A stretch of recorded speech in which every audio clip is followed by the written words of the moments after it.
I wasn't looking for anything. That's the part one keep coming back to. I wasn't snooping. I wasn't digging. I was just helping my brother move a couch. His phone buzzed while it was on the coffee table, and the screen lit up with a name I wasn't prepared to see. Emily. My wife's name. Now, I know how that sounds. Emily is a common name. But my brother, Tyler, has never been close with her. They get along fine, polite at Thanksgiving, friendly enough at cookouts, but they've never had that kind of friendship. Not the kind that warrants late-night texts. I didn't check it right then. Just noted it. Filed it in the part of my brain where I keep things I don't want to think about. We were mid-lift. Couch scraping the doorframe. Tyler cursing under his breath. But that night, after I got home and Emily was already asleep, I lay there staring at the ceiling, running through every possible explanation. And not a single one made sense. The next morning, I asked her something casual over coffee. Just testing the waters. Hey, have you talked to Tyler lately? She said, not really. Why? Just wondering. He mentioned you texted him last week. She blinked. Just a flash, a hiccup in her face. Then she smiled like nothing happened. Oh, I think he asked about the name of that Thai place we ordered from once. Random. That's what she said. Random. I nodded. Pretended to believe her. But something had cracked. It wasn't just the text. It was the way she'd said it. Too quick. Too smooth. Like someone used to covering tracks. I went to work, but my head stayed in that kitchen. Her voice, that pause, the flicker behind her eyes. I couldn't let it go. By lunch, I'd already made up my mind. Tyler works construction, mostly freelance. If he's not on a site, he's home, half the time nursing a hangover or fixing something in his garage. I showed up at his place around 2 p.m., unannounced. He was outside smoking, grease on his jeans. He looked surprised to see me. Not guilty, just surprised. Everything good? He asked. I shrugged. Thought I'd swing by. Talk. He motioned to the lawn chairs and handed me a beer from the cooler. We sat. I waited. Then I asked, how long you been texting Emily? He looked at me. Blank. No reaction. That told me more than 100 words. What? He said. You heard me. He rubbed his face. Dude, come on. Don't dude me. I saw her name on your phone. He sat back. So what, man? I asked her about a restaurant. That's it. Same story. Same tone. Almost like they rehearsed it. I let it hang. Didn't press. I just drank the beer and nodded. But when I left, I knew something was off. That couch we moved. His phone was on the table the entire time. And when the name popped up, it wasn't just Emily. It was Emily Redheart. I didn't go home that night. I drove for hours. Aimless. Gas station coffee, back roads, talk radio turned low. My thoughts kept circling the same drain. I thought about our last anniversary. How she was distracted all through dinner.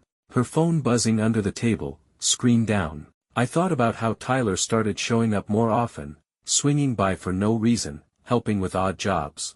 How he and Emily would sometimes talk in the kitchen while I was out back. I'd always told myself I trusted them. That I didn't need to worry. Now I felt like an idiot. The next day, I went back to Tyler's. I didn't ring the bell. Just walked around the back, straight to the garage. He was under the hood of his truck. Didn't hear me at first. I said, I need to see your phone. He froze. Wiped his hands. You serious? I nodded. Unlock it. Let me see it. He sighed. Shook his head. You're being paranoid, man. I stepped closer. Then prove it. We stared at each other for a long second. Then he pulled it from his pocket, tapped the code in, and handed it over. I opened messages. Scrolled. No texts from Emily. Not one. I looked at him. He just stood there, arms crossed. Deleted them, I said. He didn't answer.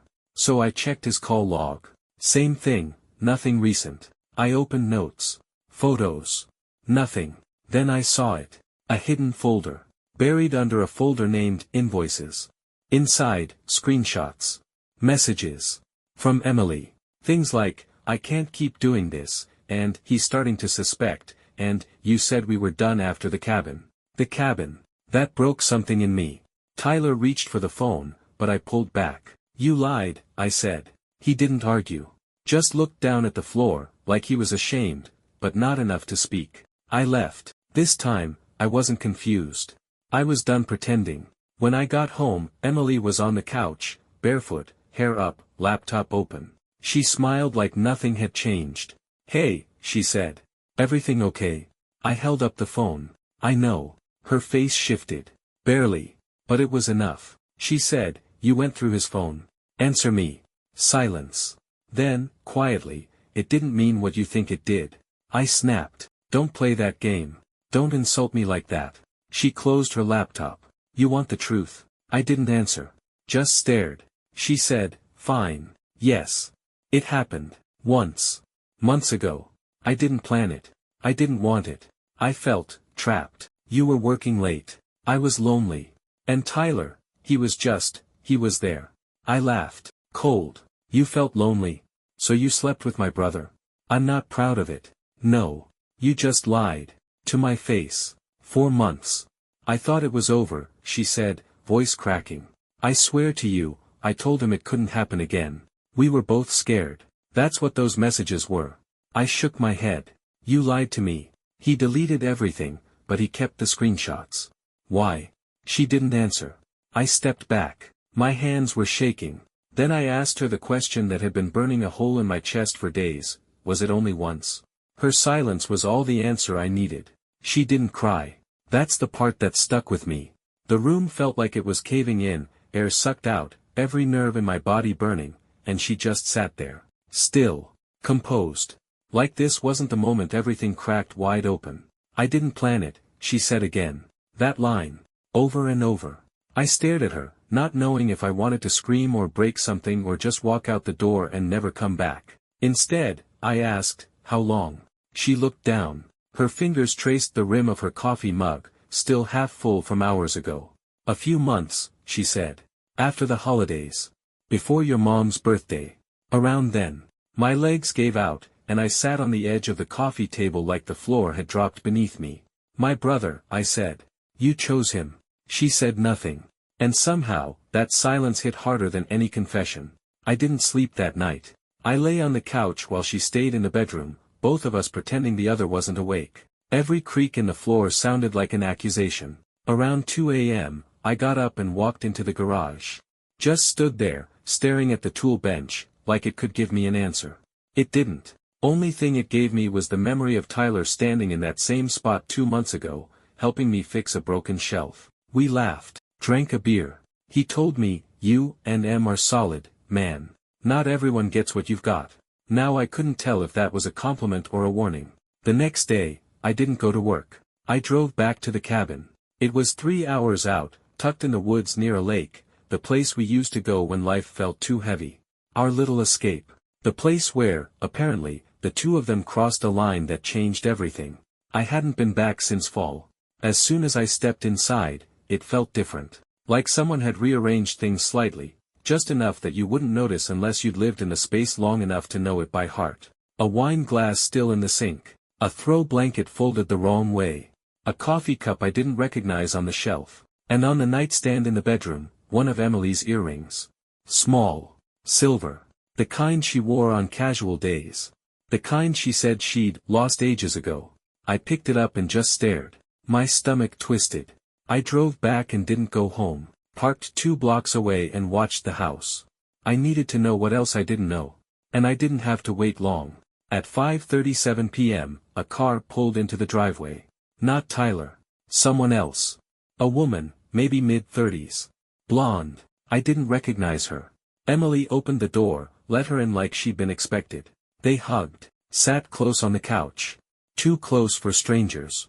I watched for 10 minutes before leaving, a knot in my chest. This wasn't just about Tyler. This wasn't just one betrayal. It was a pattern. A whole secret life orbiting mine. That night, I confronted her again. Who was she? I asked. She didn't even pretend to be surprised. Her name's Claire. She's a friend. A friend you haven't mentioned once in 7 years. Emily folded her arms. You don't get to interrogate me like this. I laughed. Bitter. I don't. After you blew a hole through everything we built. She stood. Don't act like you've been perfect. I blinked. What's that supposed to mean?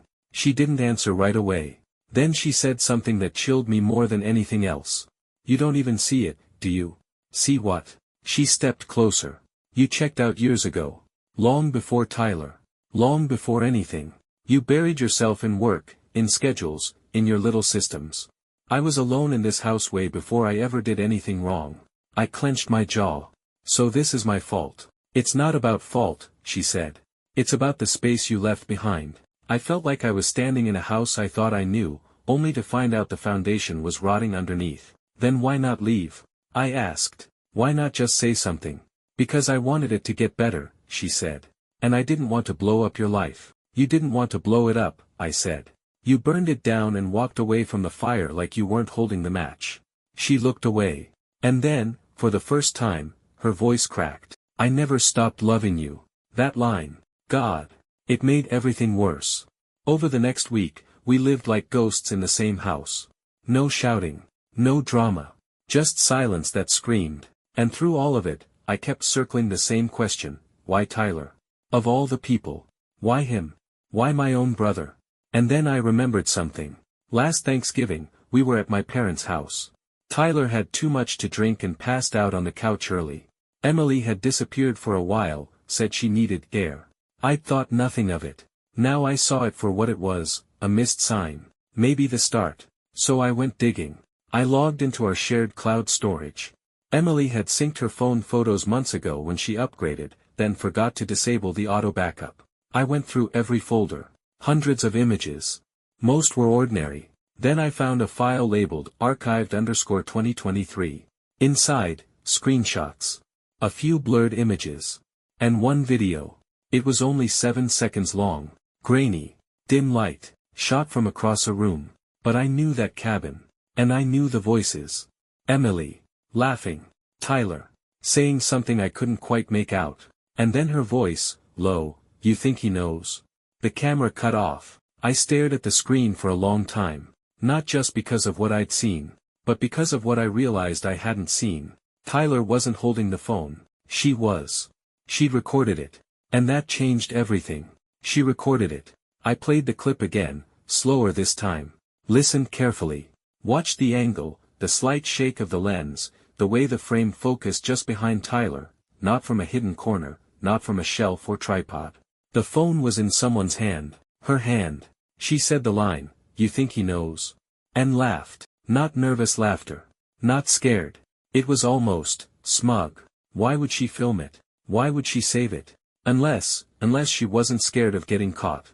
Unless she was planning for something else. I sat back in the chair, the weight of that thought crashing over me. What if Tyler wasn't the villain in this story? What if he was just a piece? What if the person I was supposed to be furious at had been set up? I didn't go to Tyler's right away. I spent the night pacing, rereading every text, every screenshot I'd pulled from his phone. Things started clicking in strange ways. The way Emily always took the lead when the three of us were together, controlling the conversation, deflecting questions. The time she offered to drive Tyler home after a game night when he was already half asleep on the couch. She insisted. Said it was easier. Back then, I thought she was just being helpful. Now it looked more like an opportunity. And the biggest piece? The screenshots Tyler had saved, those messages from her. Some of them were cut off, cropped. That didn't make sense. If he was covering his tracks, why keep partial proof? Unless he didn't take them. Unless she sent them. I drove to Tyler's the next morning. Didn't knock. Just walked in. He was at the kitchen counter, eating cereal from a mixing bowl, looking like he hadn't slept. He barely looked up. You here to finish the job? He asked. I tossed my phone on the table. Why'd she record you? His spoon froze. What? She took a video of you. At the cabin. 7 seconds. Her voice at the end. You think he knows? He blinked, slow. You saw that? Answer me. He pushed the bowl aside and sat back, rubbing his face. Because she told me to. I stared. What? He nodded, once. Like a confession he'd rehearsed 100 times in his head. She said you were pulling away. That you stopped talking to her, stopped seeing her. She said she needed proof. Just in case. Said it might make you wake up. I didn't ask questions. I didn't think she'd keep it. My stomach dropped. Proof of what? I asked. That she could hurt me? No, he said quietly. That you still cared. Tyler lit a cigarette with shaking hands. She said it wasn't about the act, he continued. Said it was about the fallout. That maybe losing you would finally get through to you. That if you saw it, maybe then you'd understand what she'd been trying to say for months. She planned it. He didn't argue. I thought it was messed up, he said. I told her that. But I don't know, man. I wasn't in a good place either. She said it was just one time, for a reason. Not for feelings. And then, she backed off. Told me to delete everything. Said you'd never find out. But I didn't delete it. Something told me not to.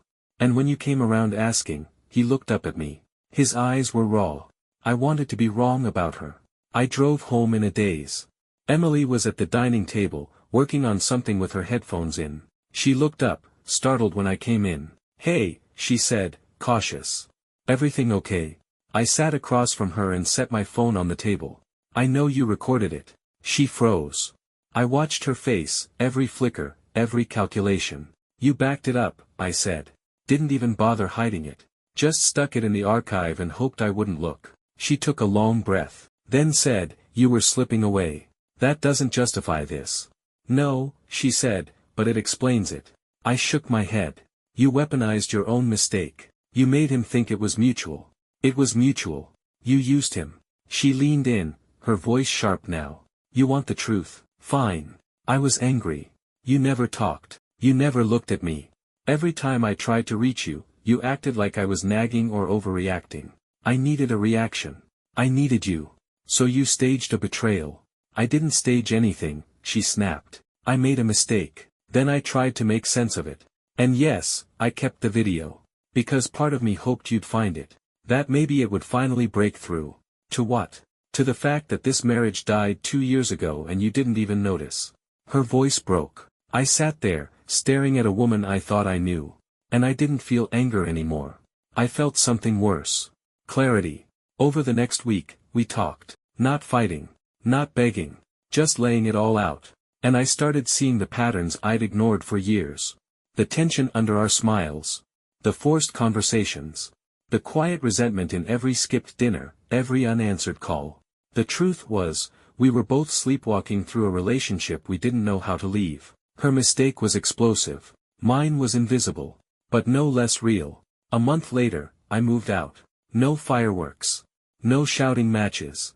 Just boxes, paperwork, and quiet goodbyes. I left the cabin key on the kitchen counter. Didn't say a word about it. And then, just when I thought I was finally walking away clean, Claire called me. Yes, the woman who'd visited Emily. The one I'd seen hugging her on the couch. She left a voicemail. Calm, polite, and devastating. Hi. I don't know if I should be calling, but I thought you deserved to know. Emily reached out to me last fall. I'm her cousin. She said she needed someone to be her backup, in case things went sideways. That if something happened to her, I should give you a file. I have it. I don't know what's in it. But it's time you see it.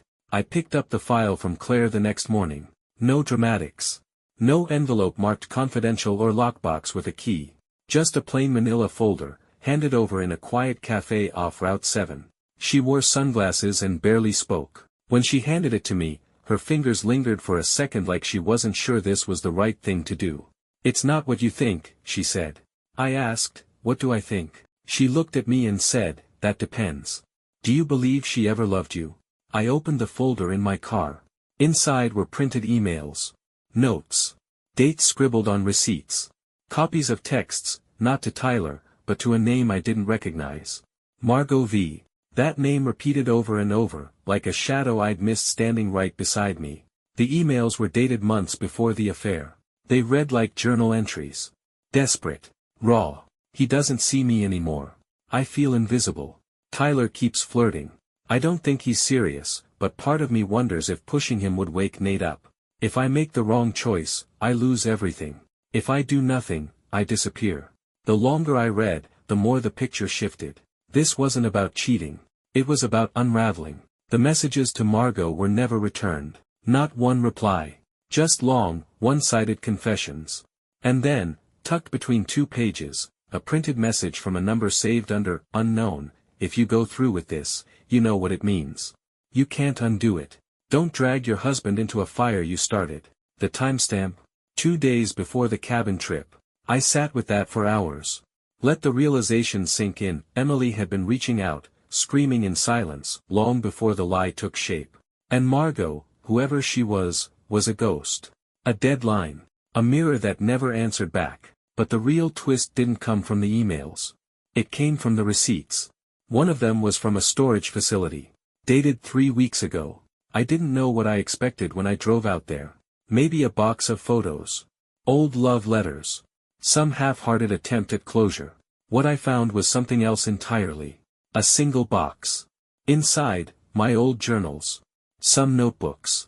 And a sealed envelope with my name on it. Nate, written in her handwriting, in all caps. I sat on the concrete floor of the unit and opened it with trembling hands. You'll hate me for a long time. Maybe forever. That's fair. But if you're reading this, it means I failed, at fixing us, at walking away, at making peace with any of it. And you deserve to know why things really happened the way they did. Tyler wasn't the mistake. He was the mirror. You think I chose him because I wanted someone else. I didn't. I chose him because he was close enough to you to make it feel real. But it wasn't about him. It was about missing you. I tried to leave quietly. You didn't notice. I tried to fight for us. You didn't hear me. So I made the loudest mistake I could. And even then, you still didn't see me, you saw him. I know you think I burned it all down. But maybe it was already burning, and I was the only one standing close enough to feel the heat. There was one more line, scribbled hastily in the corner. You always said you'd rather know the truth, even if it hurt. So here it is. I loved you. And I broke both of us trying to make you love me back. I didn't cry. But something inside me buckled. Because now I saw it, all of it. Every piece.